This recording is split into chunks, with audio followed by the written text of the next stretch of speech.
नमस्कार दोस्तों, बिहार की खबर के एपिसोड नंबर 4 में आप सभी लोगों का स्वागत है। स्टडी आईक्यू पीसीएस चैनल की ये मुहिम है जिसके तहत सारे राज्यों के जो खबर है उन खबरों को पिछले एक हफ्ते में जो आपके एग्जामिनेशन पॉइंट ऑफ व्यू के रिलेवेंट है उन सबको हम लेकर के आते हैं। तो आज इसी क्रम में बिहार की खबर में मैं 3 टॉपिक को कवर अप करूंगा, जिसमें जो पिछले एक हफ्ते में जो इंपॉर्टेंट टॉपिक मुझे लगा जहां पे आप मेंस में या प्रीलिम्स में जिसके क्वेश्चन बन सकते हैं उसको हम कवर अप करेंगे सिर्फ बिहार पॉइंट ऑफ व्यू से। तो पहली खबर है, 6000 करोड़ का मेगा स्टील प्लांट बिहार में बन रहा है। प्रीलिम्स पॉइंट ऑफ व्यू से इस टाइप के क्वेश्चन अमूमन पूछ लिए जाते हैं। स्टैटिक में भी पूछ ले जाते हैं कि स्टील जो है बेसिकली किन किन चीजों से बनता है, तो कमेंट बॉक्स में लिख के बताएंगे।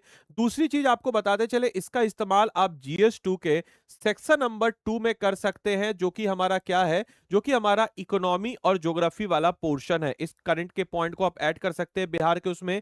बिहार में मेगा टाउनशिप ये भी बड़ा इंपॉर्टेंट है और इंफ्रास्ट्रक्चर से रिलेटेड है, और ये भी जो है हमारे जीएस 2 के सेक्शन 2 में इसका इस्तेमाल हो सकता है। और पटना में बनेगा 12 किलोमीटर का एलिवेटेड रोड, ये भी इस्तेमाल आप जीएस 2 के सेक्शन 2 में कर सकते हैं। तो बेसिकली आज जो हमारा इस हफ्ते का ज्यादातर जो टॉपिक है वो जीएस 2 के सेक्शन 2 में ही आपको नजर आएगा, जो ज्योग्राफी इकोनॉमी वाला पोर्शन है। तो चलिए सबसे पहले हम लोग शुरू करते हैं। 6000 करोड़ का मेगा प्लांट बिहार में बनने जा रहा है। आप देख सकते हैं कि खबर है कि इंटीग्रेटेड स्टील प्लांट बिहार में 6000 करोड़ की लागत से बनेगा स्टील प्लांट। अब कोई भी जो स्टील प्लांट बनता है और खासकर इस टाइप के जो मेगा इंडस्ट्री प्लांट बनते हैं, तो ये मेगा इंडस्ट्री प्लांट जो है ना सिर्फ डायरेक्टली लोगों को रोजगार देते हैं बल्कि इनडायरेक्टली भी काफी सारे लोगों को रोजगार देते हैं। डायरेक्टली रोजगार ऐसे रोजगार हुए जो इसमें डायरेक्टली इन्वॉल्व है, जो यहाँ पे काम कर रहे हैं। इनडायरेक्टली वे से अगर हम बात करते हैं तो इस टाइप के जो स्टील प्लांट जब भी बनते हैं तो उसके आसपास जो है रेस्टोरेंट डेवलप होता है, रहने की जगह डेवलप होती है, आने जाने के लिए लोग ऑटो रिक्शा का इस्तेमाल करते हैं। तो इस कारण से एक जबरदस्त तरीके से इकोसिस्टम एक डेवलप होता है, जो कि डायरेक्टली और इनडायरेक्टली दोनों पॉइंट ऑफ व्यू से हमें बेहतर बनाता है। तो बिहार में कहां पे हो रहा है, तो मेगा स्टील प्लांट की बात करें तो बिहार में औद्योगिक का एक नया अध्याय है, जहां पे 6000 करोड़ का एक ऐतिहासिक निवेश देखने को नजर आ रहा है। तो बिहार सरकार और महाशक्ति ग्रुप, दो ग्रुप है, बिहार सरकार और महाशक्ति ग्रुप के बीच में एक large integrated steel project sign हुआ है और एक एमओयू है। अब एमओयू और एमओए क्या होता है, तो एमओयू हो गया मेमोरेंडम ऑफ अंडरस्टैंडिंग, जिसको हम कहते हैं समझौता ज्ञापन। जैसे मेरे आपके बीच में एक एमओयू साइन है जब मैं यूट्यूब पे पढ़ाता हूं, कि मैं आपको पढ़ाऊंगा, हालांकि मैं बंद नहीं करूंगा इस सीरीज को, मैं आपको रेगुलर पढ़ाऊंगा, एक कमिटमेंट है, ठीक है, एक अंडरस्टैंडिंग है। लेकिन मैं चाहूं तो मेरे ऊपर कोई दबाव नहीं है। लेकिन जब आप आदि लाइव कोड का इस्तेमाल करके हमारे पेड बैच के साथ जुड़ जाते हैं और बीपीएससी की तैयारी मेरे मेंटरशिप में और हमारी पूरी अच्छी टीम के साथ करते हैं, तो हम एक एमओए में बन जाते हैं, यानी कि मेमोरेंडम ऑफ एग्रीमेंट में आपने आपको पे स्लिप मिलता है, आपका सॉरी रिसिप्ट मिलता है आपको, वो रिसिप्ट दर्शाता है कि आपने पे किया और हमको इसको डिलीवर करना है। तो यही डिफरेंस है एमओयू और एमओए में। तो एमओयू पर हस्ताक्षर किए गए हैं जो राज्य के देश के प्रमुख इंडस्ट्रियल हब में शामिल करेगा। इसके अलावा ये कहां बनने जा रहा है, तो ये बनने जा रहा है बाबू गया डिस्ट्रिक्ट में। 6000 करोड़ का इन्वेस्टमेंट है, 1 से 1.5 एमटीपीए यानी कि प्रतिवर्ष उत्पादन जो है इतना होना है। साथ ही साथ किसके साथ एमओयू है, तो महाशक्ति ग्रुप के साथ। ये इंपॉर्टेंट है, ये गया डिस्ट्रिक्ट भी इंपॉर्टेंट है, याद रखिएगा, महाशक्ति ग्रुप के साथ और गया डिस्ट्रिक्ट में ये बनने जा रहा है। इन्वेस्टर फ्रेंडली इकोसिस्टम बनाने की बात कही जा रही, इसको कैसे बेहतर किया जाएगा, तो इंफ्रास्ट्रक्चर को इंप्रूव करके बेहतर आधारभूत संरचना, साथ ही साथ ट्रांसपोर्ट जो हमारा ट्रांसपेरेंट जो पॉलिसीज है, यानी कि जो रेड टेपिज्म नहीं होना चाहिए, लाल फीताशाही जिसको हम कहते हैं, साथ ही साथ कहीं ना कहीं जो एक एक सिंगल विंडो सिस्टम होना चाहिए, एक जगह सारी चीजें हो जाए, एडमिनिस्ट्रेटिव सपोर्ट होना चाहिए, जो कहीं ना कहीं इस चीज को दर्शाता है। इसके अलावा बिएडा यानी कि Bihar industrial area development authority, ये इसको रेगुलेट कर रही है, इंडस्ट्रियल डिपार्टमेंट और महाशक्ति ग्रुप, इन सब के बीच में एक जबरदस्त एमओयू साइन हुआ है, जिसके तहत सम्राट चौधरी जो चीफ सेक्रेटरी, प्रत्यय अमृत, ये भी क्वेश्चन पूछा जा सकता है, और principal secretary Deepak Kumar, industrial secretary कुंदम Kumar और इंडस्ट्रिस्ट जो है और इंडस्ट्री जो है डॉक्टर मुकुल कुमार गुप्ता, इन सबों ने मिलकर के इस बैठक में शामिल हुए। अब इससे क्या क्या फायदा होगा, तो ये जो स्टील प्लांट है, it was just like a spark. अब इससे क्या होगा कि सहायक उसके आसपास लघु उद्योग को बढ़ावा मिलेगा, क्योंकि बड़ा प्लांट है, उसके आसपास छोटे छोटे लघु उद्योग भी डेवलप होंगे। साथ ही साथ प्रत्यक्ष और अप्रत्यक्ष रूप से लोगों को रोजगार मिलेगा, और इसके अलावा जो रीजनल इकोनॉमी जो है ये भी बूस्ट होगी, और जो हमारे राज्य से लोग पलायन करके जो दूसरे राज्यों में जा रहे हैं वो कहीं ना कहीं कम होगा। और ये इस चीज को, हमारा जो फ्यूचर है, हमारा फ्यूचर यही है, और फ्यूचर हमारा क्या है, तो बिहार है। तो इस ऐतिहासिक निवेश के साथ राज्य की अर्थव्यवस्था को एक नई गति, एक नई पेस मिलेगी। अगली खबर क्या है सर, तो बिहार में मेगा टाउनशिप। अब क्या है मेगा टाउनशिप? तो मेगा टाउनशिप की बात करते हैं तो आपने इससे पहले सुना होगा कि बिहार में 11 जो है सैटेलाइट सिटी को बनाया जा रहा है। अब सैटेलाइट सिटी क्या होता है? तो सैटेलाइट सिटी हम ऐसे शहरों को कहते हैं, जैसे कोई शहर है, बड़ा शहर है, उस बड़े शहर में काफी ज्यादा लोड हो गया तो उसके आसपास जो छोटे शहर है उनको एक प्लान तरीके से डेवलप किया जाए। जैसे दिल्ली के आसपास नोएडा हुआ, ग्रेटर नोएडा हुआ, गुरुग्राम हुआ, तो ये सब सैटेलाइट सिटी के श्रेणी में आ गया। तो पाटलिपुत्र ग्रीनफील्ड, अच्छा ग्रीनफील्ड सिटी क्या होता है? तो देखिए एक ऑलरेडी शहर बना हुआ है उसको हम तोड़ नहीं सकते हैं, लेकिन एक नए सिरे से, एक नए खाली ग्राउंड पे एक नए सिरे से शहरों को बनाना, उसको हम कहते हैं ग्रीनफील्ड सिटी। तो Pataliputra greenfield satellite township 66 lakh लोगों को मिलेगा नया घर और साल 2047 तक का मास्टर प्लान तैयार किया गया है। क्या है ये मास्टर प्लान? आइए जरा समझते हैं। तो Pataliputra greenfield satellite city township है, जो कि पाटलिपुत्र ग्रीनफील्ड सैटेलाइट सिटी है, और 2000 मास्टर प्लान 2047 तक का है, जिसमें भविष्य के शहर की तकनीकी रूपरेखा जो है ये तैयार होगी। आपको बताते चले इसमें 2047 तक का विजन रखा गया है, जहां पे एक नए युग की शुरुआत यानी कि विजन 2047 यानी कि संतुलित शहरी विकास सुनिश्चित करने के लिए डिजाइन किया गया मास्टर प्लान है, जहां पे मॉडर्न और प्लान्ड शहर होंगे, इको फ्रेंडली शहर होंगे, जलवायु अनुकूल यानी कि क्लाइमेट रेजिस्टेंस होंगे, और सेल्फ रिलायंट शहर होंगे, आत्मनिर्भर शहर होंगे, मतलब जीरो कार्बन एमिशन भी करेंगे, इसको भी ध्यान में रखना है। और बिहार का सबसे बड़ा शहरी विकास हो रहा है, जहां पे हम कह सकते हैं 81,730 एकड़, क्योंकि बिहार का सबसे बड़ा शहरी विकास है तो important prelims point of view से क्वेश्चन बन सकता है। और 81,730 एकर्स में, और जिसमें अगर हम बात करते हैं 66.10 लाख जो है मैक्सिमम कैपेसिटी रहेगी जहां पे लोग रहेंगे, तो 66 लाख लगभग लोगों को रखने का ये दिशा है। एक ऐसा शहर जो भविष्य की पीढ़ियों को दिशा देगा कि this is how we make the cities, और ये बिहार की ताकत है जो आपके सामने प्रस्तुत की जाएगी। 2047 तक का ये प्रोजेक्ट है, जहां पे आप बताते चले वर्तमान में 2.45 पॉपुलेशन है और 52,910 घर हैं। अब यहाँ पे 75% पर हेक्टेयर है और प्रारंभिक चरण में 25 लाख पॉपुलेशन को करना है, और फिर उसके बाद अगर हम बात करें तो ये 2047 तक का लक्ष्य है 66 लाख पॉपुलेशन, जिसमें हाई राइज बिल्डिंग्स में हम लोग को डालेंगे, ताकि एक बेहतर से बेहतर भविष्य, और बच्चे अगर बेहतर रहेंगे, बेहतर पढ़ेंगे, बेहतर माहौल में रहेंगे, तो कहीं ना कहीं बिहार के लिए बेहतर कार्य भी करेंगे। और बिहार से जो लोग जा रहे हैं उस पर भी काफी कटौती होगी। जो बिहार में मिडिल क्लास जो बेहतर एक एम्बिशियस है, उनको एक अच्छा घर मिलेगा, अच्छा वातावरण मिलेगा।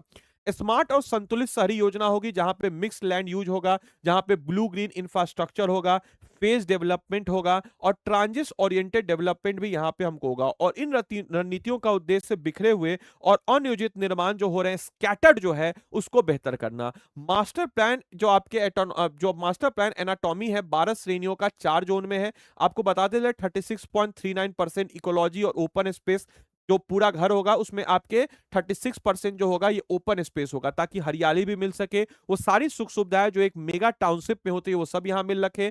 35% में लिविंग आवासीय होगा। 16.3 में इकोनॉमी, इकोनॉमी होता है जैसे दुकान वगैरह हो गया, कुछ स्टोर्स वगैरह हो गए। और 12.13% में बुनियादी ढांचा होगा, बुनियादी ढांचा जैसे जिम हो गया, स्विमिंग पूल हो गया, इन चीजों के तहत आपको बनाया जा रहा है। तो अपने आप में एक बहुत बड़ा प्रोजेक्ट है, और एक ऐसा शहर जो सांस लेगा, जहां पे हम जब सांस लेते हैं तो प्रदूषित हवा आती है वो यहाँ नहीं होगी। तो आत्मनिर्भर शहर एक इन्वायरमेंट को देख के भी बड़ा इंपॉर्टेंट है। इस शहर का ब्लू ग्रीन इंफ्रास्ट्रक्चर, कहने का मतलब ग्रीन आपका हो गया पेड़ पौधा, ब्लू हो गया आपका पानी। तो ब्लू ग्रीन जल नेटवर्क, यानी कि ब्लू एलिमेंट क्या है? जल है, तो वाटर बॉडी यानी कि जल निकास, तालाब, झील, ये लगभग 21.57%। कैनल्स, नहर, ताकि लोग को है वो एहसास हो एक अच्छी जगह पे रहने का, एक अच्छे टाउनशिप का, 2.22%। ग्रीन एलिमेंट जहां पे आपको मनोरंजन और खुले क्षेत्र होंगे, अर्बन फार्मिंग भी यहाँ पे होगी, अर्बन फार्मिंग भी होगी, ग्रीन बेल्ट भी होगा। तो इस तरीके से कहा जाए तो एक बहुत ही बेहतर, एक यूरोपियन कंट्रीज को जैसा आप फिल्मों में देखते हैं उस टाइप का शहर हमारे पटना में बन रहा है।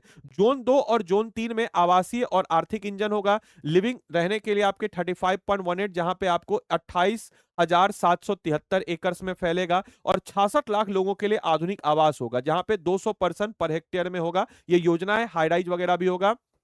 और 16.30% में आपका इकोनॉमी यानी कि इंडस्ट्रीज होगी, छोटी कमर्शियल होगी, दुकानें होंगी, और एक ट्रांजिट ओरिएंटेड डेवलपमेंट आपको यहां पे डेवलप होता हुआ नजर आएगा। साथ ही साथ ये जो स्मार्ट इंफ्रास्ट्रक्चर नेटवर्क है, ये ट्रांसपोर्ट और कम्युनिकेशन के स्तर पे नजर आता है। और कोर यूटिलिटी की बात करें तो पावर, वाटर, सीवेज जो है ये यहाँ पे आपको नजर आएगा, ताकि ये जो है आपका ड्रेनेज सिस्टम भी दुरुस्त रहे। साथ ही साथ पब्लिक यूटिलिटी के लिए एजुकेशन, हेल्थ, ये सब कुछ आपको यहाँ पे मिलेगा। और केवल 0.44 भूमि में उच्च क्षमता वाली कोर उपयोगिता के स्मार्ट प्रतिकांता, जो आपके प्लान इंजीनियरिंग का प्रमाण है, जो इस चीज को दर्शाता है कि किस प्रकार से हम लोग एक प्लान तरीके से शहर की तरफ बढ़ रहे हैं। 2047 में हम लोग तो बूढ़े हो जाएंगे, तो उस समय में नया क्षितिज, एक नया ओरिजन नजर आएगा और पाटलिपुत्र ग्रीनफील्ड टाउनशिप केवल एक शहर का विस्तार नहीं होगा, यह 66.10 लाख नागरिकों के लिए एक आत्मनिर्भर टिकाऊ इकोसिस्टम का निर्माण होगा, जो कहीं ना कहीं एक मास्टर प्लान तैयार है। इसके बाद हमारी आज की जो आखिरी खबर होगी वो होगी, पटना में बनेगा 12 kilometre elevated road. Elevated road क्या होता है? जैसे नीचे का रोड है, नीचे के रोड पे बहुत ट्रैफिक है, तो ऊपर एक एलिवेटेड रोड बना दिया गया, जहां पे आपके बड़े भारी वाहन क्रॉस कर सकते हैं बिना नीचे के लोकल ट्रैफिक को डिस्टर्ब किए हुए। ये आपके रेड लाइट फ्रीज एरिया होगा, जहां पे आवाजावन जो है वो काफी तेज हो जाएगा। और मोस्ट इंपॉर्टेंटली इससे फायदा ये होता है कि जैसे हमें लगता है कि ट्रैफिक से क्या होता है, ट्रैफिक से लगता है तो पेट्रोल ज्यादा लगता है या डीजल ज्यादा लगता है ट्रकों में, और उसका प्रभाव सीधा आपकी जेब पे पड़ता है, चीजें महंगी होंगी, तो ये कहीं ना कहीं हमारे इकोनॉमी को तेज करेगा और हमारे जेब पे भी जो खर्चा है वो हमारा कम करेगा। तो ये कहां से? तो सरिस्ताबाद से दीदारगंज एलिवेटेड रोड बनाया जा रहा है, जो कि पटना का नया इंफ्रास्ट्रक्चर माइलस्टोन है। 12 किलोमीटर लंबा ये प्रोजेक्ट होगा, 3675 करोड़ एस्टिमेटेड कॉस्ट है, और एलिवेटेड एज अ ग्रैंड जो है एक एलिवेटेड रोड के रूप में यहाँ पे विकसित किया जा रहा है। और ये पटना की जो बढ़ती ट्रैफिक चुनौती है उसको ध्यान में रखते हुए, खासकर हैवी व्हीकल और जिनको बाईपास सीधा करना है वो यहां से सीधा करते हुए निकल सकते हैं। अब ये महत्वाकांक्षी योजना है जो कि सरिस्ताबाद से दीदारगंज तक की कनेक्टिविटी को पूरा करेगी, और यह एलिवेटेड एट ग्रांड जो है डिजाइन किया गया है, जहां पे हम कह सकते हैं कि इस टाइप के रोडों को मिलाया जाएगा, जो कहीं ना कहीं पटना की व्यवस्थाओं को या ट्रैफिक व्यवस्था को बेहतर करेंगे। 6 लेन एलिवेटेड कॉरिडोर यहां पे बनाया जा रहा है, और 21.84 किलोमीटर का एक सर्विस रोड भी बनाया जाएगा, ताकि यहाँ पे जो है ये लोग क्या कर सके, तो ताकि यहाँ पे पटना की जो रफ्तार है वो धीमी ना हो सके। यहाँ पे 10 एंट्री 10 एग्जिट बनाए जाएंगे, 2 फ्लाईओवर बनाए जाएंगे, 8 लेन आरओबी, यानी कि जो यहाँ पे जो रेलवे है, यानी कि पटना रेलवे, पटना गया रेलवे लाइन जो है, इसके ऊपर भी एक एलिवेटेड टाइप का फ्लाईओवर किया जाएगा। 5 किलोमीटर न्यू ड्रेनेज सिस्टम, ताकि पानी ना लगे, क्योंकि पानी जो है दुश्मन होता है रोड का, तो उसको बाहर का निकासी का व्यवस्था। 4 लाइट व्हीकल अंडरपास बनाए जाएंगे और 3 स्मॉल ब्रिजेस भी बीच में बनाए जाएंगे, ताकि एक बेहतर से बेहतर तरीके से इंफ्रास्ट्रक्चर को हम डेवलप कर सके। और निर्माण का वित्तीय ढांचा की बात करें तो एचएएम मॉडल, यानी कि समझ लीजिए कि PPP model, public private partnership model पे होगा। 40% गवर्नमेंट, 60% कंस्ट्रक्शन एजेंसी होगी, और 15 साल का ओएनएम, यानी कि इस अवधि में सरकार ब्याज रहित एजेंसियों को राशि लौटाएगी। और वर्तमान स्थिति और स्टेट फंडिंग की बात करें तो केंद्र सरकार ने बिहार से लगभग 1600 करोड़ रुपए की हिस्सेदारी का अनुरोध किया है, जो मोस्ट प्रोबेबली रखिए कि भाई अप्रूवल हो जाएगा, अभी तक अप्रूवल नहीं है बट हो जाएगा। और 25% जो सिविल कंस्ट्रक्शन कॉस्ट है, स्टेट जीएसटी, और ऑब्वियस सी बात है निर्माण सामग्री पर आपके जो है ये शुल्क होगा। पटना का भविष्य मुख्य सामाजिक प्रभाव इस पे होगा कि लगभग 10 लाख आबादी जो इससे डायरेक्टली बेनिफिट होगी, और स्मूथ हैवी व्हीकल ट्रांजिट होगा, एक्सीडेंट कम होंगे, और साथ ही साथ टाइम और फ्यूल का सेविंग होगा, जो कहीं ना कहीं हमारी जेब पे ही हमको थोड़ा सा, जेब जो है हमारा खाली होने से थोड़ा सा बच जाएगा। अगला कदम है, हालांकि बन जाए अच्छे से, सेंट्रल कैबिनेट की, और कोई जो है बीच का पैसा नहीं खाए, तो बीच का पैसा खा लेगा तो बात तो बराबर है। तो सेंट्रल कैबिनेट की मंजूरी मिलते ही निर्माण का रास्ता साफ हो जाएगा, और इस परियोजना को पूरा होने के बाद पटना की ट्रैफिक व्यवस्था की तस्वीर हमेशा के लिए बदलती हुई नजर आएगी। अगर आपको इस क्लास की पीडीएफ चाहिए तो ये मेरा व्हाट्सएप चैनल है, and this is my Telegram channel, आप जुड़ सकते हैं। क्लास की पीडीएफ आपको यहीं पे मिलेगी। बाकी आप में से कोई भी जन अगर हमारे 73rd बीपीएससी की तैयारी करना चाहते हैं, या फिर 74th बीपीएससी की, या फिर 72nd पीटी की सिर्फ अलग से करना चाहते हैं, डायरेक्टली आप मेरे मेंटरशिप में, मेरा नंबर है 8789847319, आप डायरेक्टली हमको व्हाट्सअप कर सकते हैं। मेरे भाई मेरे बंधु, आपको बताते चले हमारी टीम में अगर बात करें तो वेद सर हैं, जो कि पॉलिटी के बहुत ही अच्छे जाने माने प्रख्यात हैं, मेंस पॉइंट ऑफ व्यू से पढ़ाते हैं। मैं आपको हमेशा बताता हूं, जो शिक्षक जो संस्थान आपको मेंस की तरफ लेके नहीं जा रही है, वो महज आपको समय खराब कर रही है और आपको डुल्लू दुनिया में रख रही है, क्योंकि एट द एंड जो है civil service exam is all about the mains. और यहाँ पे अमित श्री सर हैं, ज्योग्राफी करेंगे, Amit Silani sir science, Arora sir history, Supriya sir आपको एसए और मेंटरशिप के रोल में रहेंगे। मैं आपको इसमें Bihar special essay, Ankita ma'am current affairs, और अंशु मैम की बात जब हम करते हैं तो ये अंशु मैम आपको इसमें सीसर मैथ रीजनिंग आपको कराएंगी। 6 अगस्त से क्लास शुरू हो रहा है, यानी कि कल से आप लोग जल्द से इसमें जुड़ सकते हैं। आप देख सकते हैं दिस इज हाउ कि मैं अपने हर संडे को मेंटरशिप सेशन में बोलता हूं कि बाबू आंसर कैसे लिखना है, क्या इसका तरीका होता है। तो ये क्या करना है, तो आदि लाइव कोर्स से आपको ये चीजें मिलेंगी। अगर आपको इस बैच में एनरोल होना है, डायरेक्टली आप हमको हमको व्हाट्सएप कीजिए 8789847319। डायरेक्ट आप हमको क्या कीजिए, इस नंबर पे व्हाट्सएप कर दीजिए। बाकी आपको बताते चलें, दिस इज हाउ कि ये मेरा आंसर राइटिंग हम लोग कैसे चेक करते हैं, क्योंकि मैं आपको हमेशा बताता हूं जिस टीचर जिस संस्थान ने आंसर राइटिंग के तरफ रुझान नहीं किया वो आपको सिविल सर्विस एग्जाम की तैयारी तो नहीं करा रही है, ये तो कंफर्म मान लीजिए। ये देखिए, मुझे कोई आंसर राइटिंग थोड़ी ना, फिर भी मैं आंसर राइटिंग लिखता हूं। क्यों? क्योंकि आपको मैं देख सकूं हैंड रिटन। आप देख सकते हैं कि हर टॉपिक का, चाहे हिंदी हो या इंग्लिश हो, हर टॉपिक का हैंड रिटन नोट्स आपको मेरी तरफ से मिल जाता है आदि लाइव मेंटरशिप में। इकोनॉमिक जैसा वास्ट सब्जेक्ट जो है, इसको भी आप देखेंगे तो देखिए कैसे आंसर राइटिंग लिखा जाए, कैसे फ्लो चार्ट बनाया जाए, कैसे क्लाउड डायग्राम बनाया जाए, ये सब कुछ आपको हिंदी इंग्लिश दोनों में हम हैंड रिटन नोट्स जो है प्रदान कर देते हैं। तो मेरे भाई, अगर आपको हमारे बैच में इनरोल करना है, कैसे करेंगे? तो 1100 प्लस घंटे की लाइव क्लासेस हम देते हैं। 1100 प्लस घंटे की लाइव क्लासेस मतलब क्या हुआ? जैसे मान के चलिए कि मैंने आपको पढ़ा दिया इंफ्रास्ट्रक्चर इन बिहार, तो इंफ्रा इन बिहार मैंने आपको एक टॉपिक पढ़ाया। हिंदी बैच हमारा अलग है, इंग्लिश बैच अलग है। तो नोट्स बनाए हिंदी वालों को हिंदी में, इंग्लिश वालों को इंग्लिश में। अब इस टॉपिक में क्या होता है कि हमने इस टॉपिक को पढ़ा है, इस टॉपिक में आपको मिलेगा एक मेंटर। मेंटर क्या करेगा? तो आपको इस टॉपिक से रिलेटेड एमसीक्यू करवाएगा, क्रक्स मटेरियल देगा, हैंड रिटन नोट्स अलग से, जो कि जॉब वाले जो हाथ से नहीं बना सकते क्लास में, उनको हैंड रिटन नोट्स ये बना के देगा और सबको देगा। और एमसीक्यू करने के बाद आपको एक सेंस ऑफ सेटिस्फैक्शन होगा। फिर मेंस का क्वेश्चन विद सैंपल आंसर देगा जो इस टॉपिक से होगा। आपने इसको बनाया, लिखा, मेंटर आपका चेक किया, चेक करने के बाद कुछ सुधार किया, सुधार देगा। आप सुधार करके आप दोबारा मेरे पास भेजेंगे, क्योंकि आपने आदि लाइव मेंटरशिप लगाया है। तो आदि लाइव मेंटरशिप में आपको सुविधा मिल जाती है 8789847319। इस पे व्हाट्सएप कीजिएगा और मैं कॉपी चेक करके आपको अपना हैंड रिटन नोट दूंगा, उसके बाद आपको ये मिल जाएगा। और इस तरीके से हम लोग जो है इंफ्रास्ट्रक्चर इन बिहार का प्रीलिम्स और मेंस दोनों तरीका अपनाएंगे और इसी को हम लोग कहते हैं इंटीग्रेटेड अप्रोच।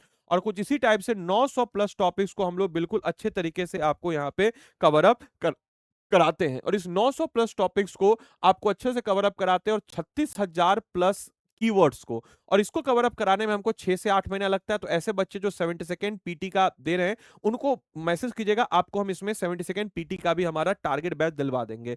इसके अलावा आप जो 73rd की तैयारी कर रहे हैं उन आपको मिल जाएगा, या सबको मिल जाता है, एनसीईआरटी का रिकॉर्डेड कोर्स। एनसीईआरटी आप सबने पढ़ने का प्रयास किया होगा लोग, लेकिन खत्म नहीं कर पाएंगे। कारण क्योंकि एनसीईआरटी एकेडमिकली क्लास 6 7 8 9 10 11 12 के बच्चों के लिए बनी है, लेकिन कंपटीशन पॉइंट ऑफ व्यू से क्या उसका रिलेवेंट है ये इसमें हम आपको बताते हैं। 5100 एमसीक्यू प्रैक्टिस आपको कराते हैं। इसके अलावा 4 महीना जब एग्जाम का बचेगा तो लाइव प्रीलिम्स क्रैश कोर्स आपको हम देते हैं 73rd या 74th से पहले, दोनों से पहले। इसके अलावा इसमें आपको 2 महीने का एमसीक्यू प्रीलिम्स बैच मिल जाता है। साथ ही साथ जब 4 महीना आपके, फिर उसके बाद आपका 10 किताबों का सेट आपके घर तक, जो कि प्रीलिम्स और मेंस दोनों से रिलेटेड है। 5100 MCQ, group mentorship by faculties, ये सब कुछ आपको मिल जाता है। तो मेरे भाई, इसमें अगर हम बात करते हैं तो आपका प्रीलिम्स और मेंस बिल्कुल अच्छे से फाउंडेशन हो जाता है। और जैसे ही आपका प्रीलिम्स क्लियर हुआ, जैसे ही आपका प्रीलिम्स, जो कि डेफिनेटली होगा, 100% फी आपका हम रिफंड कर देते हैं, क्योंकि हम चाहते हैं आपको स्कॉलरशिप मिले और आप डिजर्व करते हैं, जो कि डेफिनेटली आप कीजिएगा। उसके बाद हम लोग 4 महीने का डेडिकेटेड आंसर राइटिंग, क्योंकि ऑलरेडी आपने आंसर राइटिंग लिख रखा है, 4 महीने का डेडिकेटेड आंसर राइटिंग, और साथ ही साथ इसमें इंटरव्यू गाइडेंस प्रोग्राम और मंथली करंट अफेयर्स मैगजीन तो मिल ही जाता है। आपको अगर इस बैच में इनरोल करना है तो स्टडी IQ के ऐप या वेबसाइट, जो भी आपको सहूलियत लगे वहां आप चले जाएंगे। वहां जाने के बाद स्टेट पीसेस में बिहार, बिहार में आरएम बैच में बायनाउ, बायनाउ में याद रखिएगा प्लेटिनम ही लीजिएगा। यहाँ पे अपना लैंग्वेज चुन लीजिएगा और यहाँ पे कोड आपके समक्ष आएगा, तो ADILIV कोड लगाना है। अब आदि लाइव कोड लगाएगा तो फी आपको दिख रहा है कितना, 18,999। चिंता मत कीजिए, हम लोगों ने कल से बैच शुरू किए, तो शुरुआत के जो 200 स्टूडेंट्स हैं उनके लिए इसका प्राइस रख रखा है 13,999। अब यहाँ पे आपको वेबसाइट पे ज्यादा दिख रहा है, चिंता मत कीजिए, आप डायरेक्टली जो है हमको क्या कीजिएगा, व्हाट्सएप कीजिएगा। कौन से नंबर पे व्हाट्सएप कीजिएगा? ये मेरा नंबर है 8789847319, ठीक है? इस पे आप हमको डायरेक्टली व्हाट्सएप कीजिएगा। बाकी चलिए, उम्मीद करते हैं सेशन आपको अच्छा लगा हो, आपने सेशन को अच्छे से एंजॉय किया हो। मिलते हैं अगले सेशन में, तब तक के लिए सारे बच्चों को bye bye, take care, thank you and thanks for watching this.